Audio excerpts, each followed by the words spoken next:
Gunshots rang out on a quiet night in Jamaica in 1976. Armed men burst into a home, shooting wildly. Inside, a brave woman jumped in front of her husband, taking a bullet meant for him. That husband was Bob Marley, the man who would become the world's biggest reggae star. The woman was Rita Marley. She didn't just save his life that night. She went on to protect his music, his message, and his memory for over 40 years. What would you do for someone you love? How far would you go to protect something important? Before Bob Marley became famous worldwide, there was Rita, the woman who literally took a bullet for him and for reggae music. Today we're sharing the amazing true story of Rita Marley, survivor, fighter, and the real queen of reggae, who turned personal pain into a worldwide movement.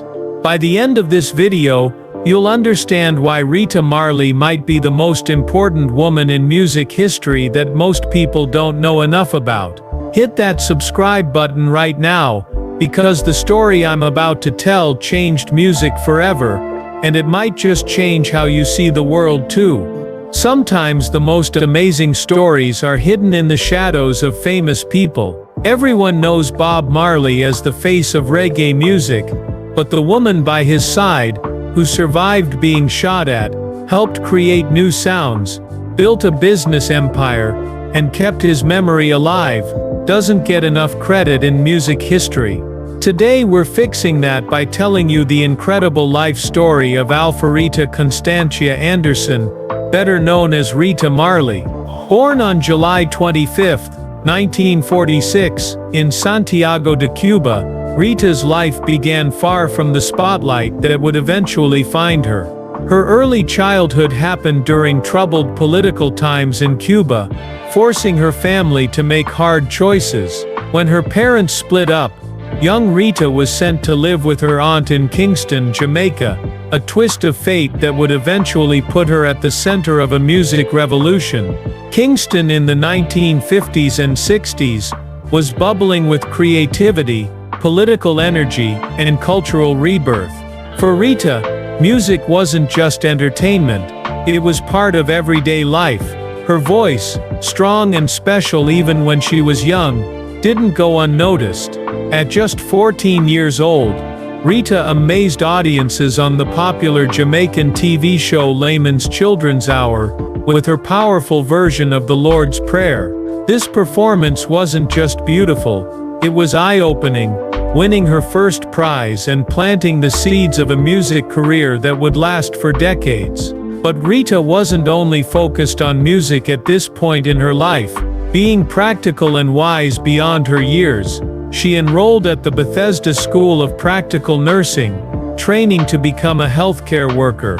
This double life, healer and artist, would become a key part of Rita's story, as she would later help heal both her family and an entire music movement through difficult times. Life has a way of creating perfect moments of chance, and Rita's came in 1964. While working as a nursing student during the day, she was also growing her musical talents with her girl group, the Sulettes. It was during this time that she met a young ambitious musician named Robert Nesta Marley. The first time I saw him, Rita would later say, there was something in his eyes that spoke to me. Not just charm or attraction, though there was that too, but a vision, a purpose that was bigger than both of us. Their first connection wasn't just romantic, it was musical, spiritual, and revolutionary. Bob saw Rita's talent right away, and soon became a mentor to the Sulettes. What started as working together quickly grew into something deeper, and in February 1966, Bob and Rita got married in a simple ceremony just before Bob left for Delaware to reunite with his mother. Their marriage wasn't just the joining of two lives, it was the foundation of what would become reggae music's most powerful family. While Bob briefly lived in the United States, Rita stayed in Jamaica, continuing to develop her voice and musical identity. When Bob returned, they reunited not just as husband and wife, but as musical partners committed to creating something revolutionary. The late 1960s marked a time of big changes in Jamaica's culture, as the island nation processed its recent independence from British rule. A new awareness was emerging, one rooted in African identity, spiritual awakening, and fighting against ongoing systems of oppression. At the center of this awakening was Rastafarianism, a spiritual movement that would deeply shape Bob and Rita's worldview and music. In 1968, Rita and Bob experienced a spiritual awakening that would change the direction of their lives and music. After meeting Rastafarian teacher Mortimer Plano, they embraced Rastafari teachings, adopting not just the faith's spiritual principles, but its commitment to social justice, pan-Africanism, and cultural pride. Rita's transformation was especially deep. She embraced the role of a Rastafarian woman, with strong conviction, growing her dreadlocks, and bringing the movement's themes of freedom and awareness into her art. This period also saw professional growth for Rita. When Bunny Wailer was put in jail for marijuana possession, a substance sacred in Rastafarian practice, but illegal under Jamaican law, Rita stepped in as his replacement in the Wailers. Her voice, with its unique tone and emotional depth, added new dimensions to the group's evolving sound. The creation of Tough Gong, the Wailers' independent record label, was a major milestone. It wasn't just a business decision. It was a declaration of artistic freedom in an industry that often took advantage of Caribbean artists. Rita wasn't just in the background of this venture, she was key to its operation, offering both creative input and practical support during the label's early years. By 1974, Bob Marley's vision for the Wailers was changing. As Peter Tosh and Bunny Wailer left to pursue solo careers, Bob formed Bob Marley and the Wailers with a new lineup, and importantly, added a female backing vocal trio called the I-Threes, consisting of Rita Marley, Judy Mowat, and Marcia Griffiths. This wasn't just a small personnel change. It was a revolutionary shift in the sound and presentation of reggae music. The I-Threes brought powerful female energy to the fore, their harmonies creating a beautiful counterpoint to Bob's lead vocals. Their presence wasn't merely musical, dressed in African-inspired clothes, and projecting royal, confident energy. They visually represented the divine feminine principle important in Rastafarian thought. We weren't just singing backup, Rita would later explain. We were carrying the message forward, adding layers of meaning. When we sang about redemption, freedom and love, we brought the female perspective to these universal struggles. The mid-1970s saw Bob Marley and the Wailers' international fame rising dramatically. Albums like Natty Dread, 1974, Rastaman Vibration, 1976, and Exodus, 1977, weren't just commercial successes, they were cultural statements that introduced reggae's revolutionary message to audiences around the world. Through it all, Rita's harmonies were essential to the sound that captivated millions worldwide.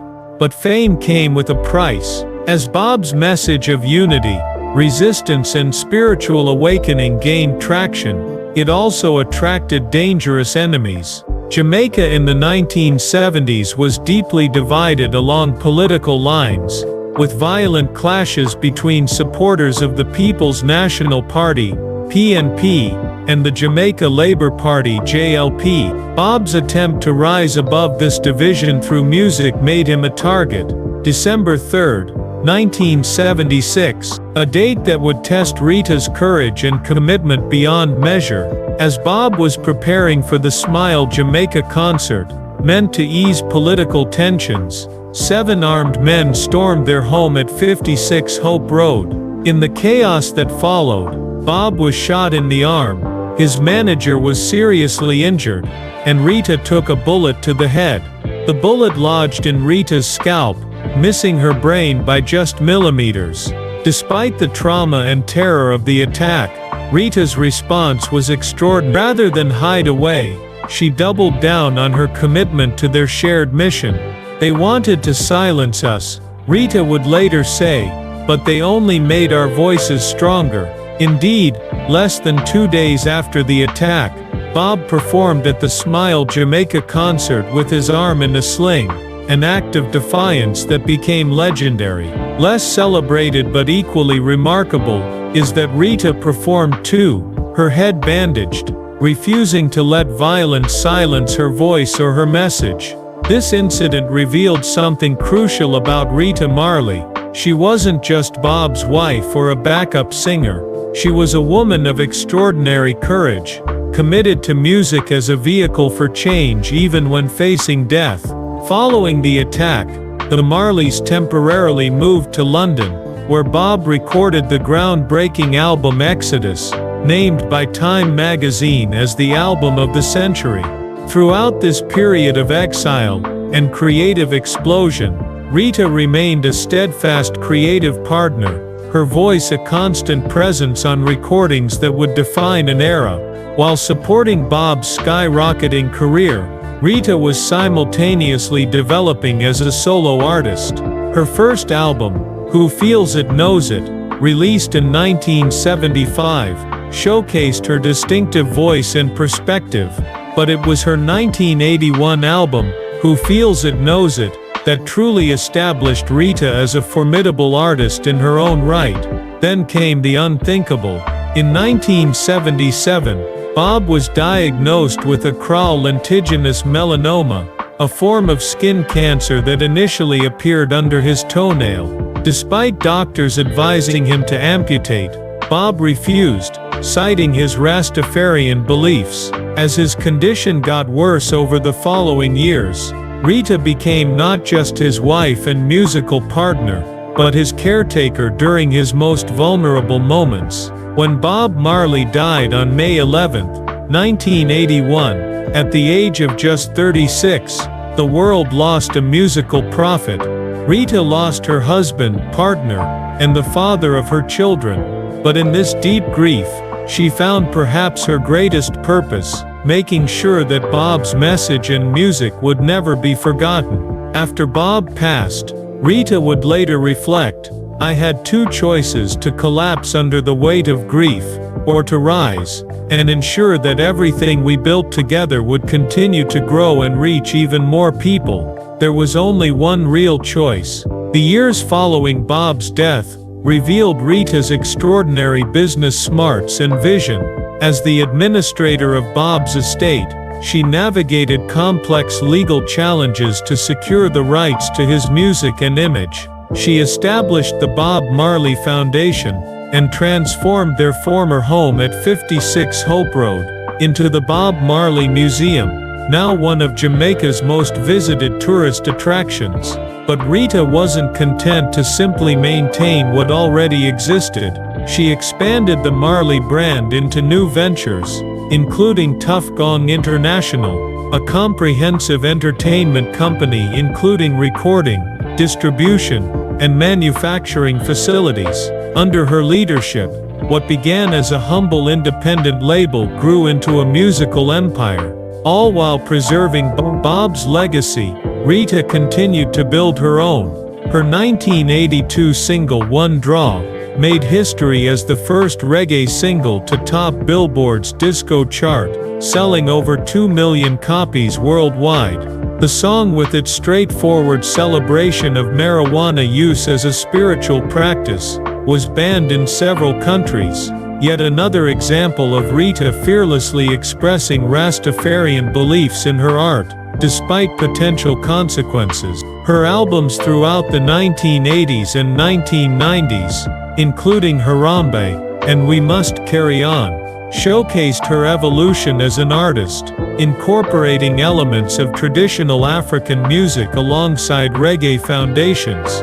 While never achieving the commercial success of Bob's work, Rita's solo catalog revealed a distinctive artistic voice that deserves recognition in its own right. Rita's vision extended far beyond music and business. Deeply committed to helping others, She established the Rita Marley Foundation in 2000. The organization focuses on fighting poverty, supporting education, and improving healthcare in Jamaica and Ghana, where Rita has maintained a second home since the 1990s. Her connection to Ghana reflects one of Rita's most passionate commitments, pan-Africanism, and the reconnection of the African diaspora with the continent.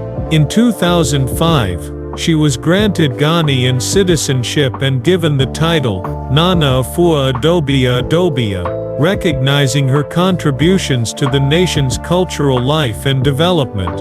Africa was always calling me, Rita has said of her connection to Ghana. When I first visited, I felt something ancient and familiar in my soul. This wasn't just about finding a new home, it was about completing a circle that was broken generations ago. Through her foundation's work, Rita has funded schools, provided medical care to underserved communities, and created economic opportunities for women across Ghana and Jamaica. Her annual Africa Unite concerts, held in different African nations, have brought global attention to the continent, while promoting Bob's vision of unity and justice. The Marley family home in Nassau, Bahamas, gives us a glimpse into Rita's personal world. Known as La Ronda, this beautiful property is nearly 4,000 square feet, surrounded by lush tropical gardens, and featuring a private swimming pool. The home's design reflects Rita's elegant taste, blending Caribbean architectural elements with modern luxury. But more than a showcase of success, it's a sanctuary where Rita has nurtured her family through generations. And what a remarkable family it is. Rita is mother to Sharon, Sadella, Ziggy, Stephen and Stephanie, 5 children who have carried forward the Marley musical legacy in their own unique ways. As the head of this talented family, Rita has guided their careers while encouraging each to find their authentic voice. Her role as grandmother to Bob Marley's grandchildren further extends her influence, ensuring that the values, culture and spiritual teachings that defined her and Bob's life continue for generations to come. Rita has received many awards recognizing her extraordinary life. In 1996, she received the Marcus Garvey Lifetime Achievement Award. In 2019, she was awarded the Order of Jamaica, the nation's 4th highest honor. In 2022, the Jamaican Consulate General presented her with a Lifetime Achievement Award, and in 2024, she received the prestigious Winnie Mandela Humanitarian Award. Yet perhaps the truest testament to Rita's impact isn't found in official honors, but in the millions of lives touched by her work, whether through music that speaks to the soul, humanitarian projects that transform communities, or the preservation of cultural heritage that might otherwise have been diminished or commercialized beyond recognition. Rita's journey hasn't been without challenges. Beyond the assassination attempt that nearly claimed her life, she has faced personal loss, health struggles, including a stroke in 2016, and even the ugly experience of death rumors spread through social media. In 2021, false reports of her passing circulated widely, causing distress to her family and fans worldwide.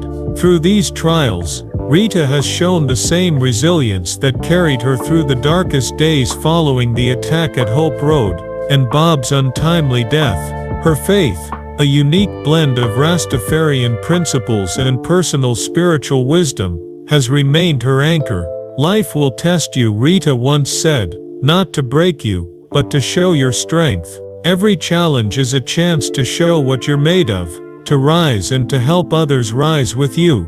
Today, in her mid-70s, Rita Marley continues to inspire through her quiet dignity, unwavering commitment to her principles, and the living legacy she has built. While health concerns have limited her public appearances in recent years, her influence remains powerful through the organizations she's established and the family she's nurtured.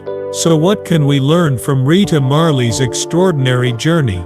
Perhaps it's that true strength isn't about standing alone, but about standing firm in your purpose, even when the storms come. Perhaps it's that legacy isn't just about what you achieve in your lifetime, but about what you set in motion for generations to follow. Or perhaps it's simply that love, for family, for culture, for justice, for humanity, is the most revolutionary force we can use. The girl from Santiago de Cuba, who became reggae royalty, the nurse who helped heal a movement, the wife who took a bullet for her husband, the widow who built an empire from grief, the humanitarian who connects continents. Rita Marley contains many amazing stories in one life. Her story reminds us that often, the most powerful figures in history aren't always those who stand at the microphone, but those who ensure the microphone stands tall for decades to come. In this life, Rita once reflected, we don't get to choose every situation we face, but we always get to choose how we respond, with fear, or with love, with retreat, or with courage. I choose love, I choose courage, every single day. When Bob Marley and the Wailers were gaining international fame in the mid-1970s, it wasn't just Bob's distinctive voice that captivated audiences, it was the perfect harmony created when his voice blended with Rita and the I3s. Their performances weren't just musical, they were spiritual experiences that transported listeners to a higher plane of consciousness. On stage, Rita's presence was magnetic, her movements graceful, yet powerful, embodying the strength and dignity of the message in their music. During their tours across Europe, North America, and Africa, Rita wasn't just performing, she was an ambassador for Jamaican culture and Rastafarian spirituality. In interviews from this period, she often spoke about the importance of unity, love, and resistance against oppression. While Bob was often the focus of media attention, those who were paying attention recognized that Rita brought something equally valuable to their shared mission. This period wasn't without its personal challenges. Bob's relationships with other women resulted in several children outside their marriage. When asked about this complex aspect of their relationship years later, Rita would respond with characteristic grace, "I was Bob's wife and his friend. I was there with him from the beginning. The outside children, they are my children too. Love doesn't divide, it multiplies." This capacity for forgiveness and compassion speaks to Rita's extraordinary character. Rather than being diminished by the complicated nature of her marriage, she transformed potential pain into a broader understanding of family and community. Today, she maintains close relationships with all of Bob's children, creating a unified family that transcends traditional boundaries. Rita's business acumen deserves special attention. At a time when the music industry was overwhelmingly male-dominated, and when women, especially black women, were routinely sidelined in business negotiations, Rita stood firm. Following Bob's death, there were numerous attempts to exploit his legacy through unauthorized merchandise, questionable music releases, and inappropriate use of his image. Rita navigated these challenges with remarkable skill, building a team of attorneys and business advisors, while maintaining her own clear vision for the Marley brand. Under her guidance, Bob Marley's posthumous album Legend, 1984 became the best-selling reggae album of all time, introducing his music to new generations worldwide. She ensured that compilations and reissues maintained the integrity of Bob's artistic vision, rather than simply maximizing commercial appeal. This balance, preserving artistic integrity while building commercial success, is a testament to Rita's sophisticated understanding of both art and business. In the realm of philanthropy, Rita's approach has been equally thoughtful. Rather than imposing outside solutions, the Rita Marley Foundation works closely with local communities to identify their needs and support initiatives that foster self-sufficiency. In Jamaica, the foundation has established educational programs that teach young people about their cultural heritage, alongside practical skills. In Ghana, Rita supported maternal health initiatives, recognizing that strong mothers build strong communities. The Rita Marley Foundation's work extends beyond material support to cultural preservation and education. The Africa Unite Symposium, which accompanies the concert series, brings together scholars, activists and artists to discuss issues facing the African diaspora and develop practical solutions. Through these gatherings, Rita's fostered international dialogue about pan-Africanism, creating connections between communities separated by geography but united by history and culture. Rita's home life offers another window into her character. Despite her public achievements, she has maintained a reputation for warmth and hospitality. Visitors to her homes in Jamaica, Ghana, or the Bahamas often comment on the atmosphere of welcome and the absence of celebrity pretension. Her cooking is legendary. She prepares traditional Jamaican dishes with the same care and attention she brings to her music and business ventures. Her relationship with her grandchildren reveals yet another dimension of Rita's influence. Many have followed in the family's musical footsteps, including Skip Marley, whose 2017 collaboration with Katy Perry, Chained to the Rhythm, reached global audiences. When asked about their grandmother, the Marley grandchildren invariably speak of her wisdom, strength, and the way she imparts cultural knowledge through everyday interactions, rather than formal instruction.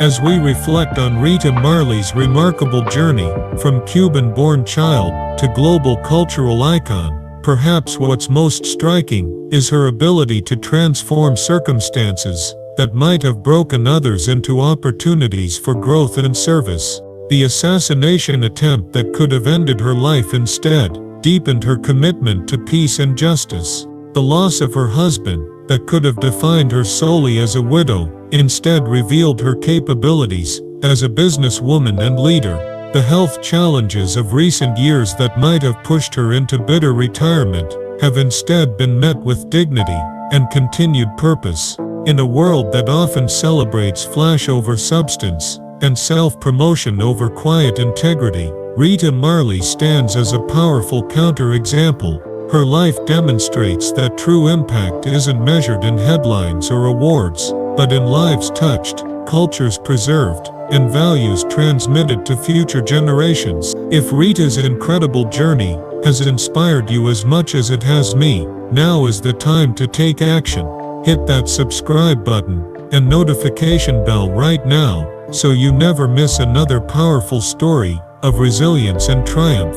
Leave a comment below sharing which part of Rita's life resonated with you most. Was it her courage during the shooting, her business smarts in building the Marley Empire, or maybe her humanitarian work connecting Jamaica and Ghana? This channel is dedicated to uncovering the extraordinary stories behind the music that changed our world, and with your support, we can continue bringing these hidden histories to light. If you know someone who needs to hear Rita's story of courage and resilience, share this video with them today. It might be exactly the inspiration they need. And remember, in Rita's own words, life will test you not to break you, but to show your strength. Until next time, this is Channel Main, celebrating the queens and kings who transform not just music, but our very world.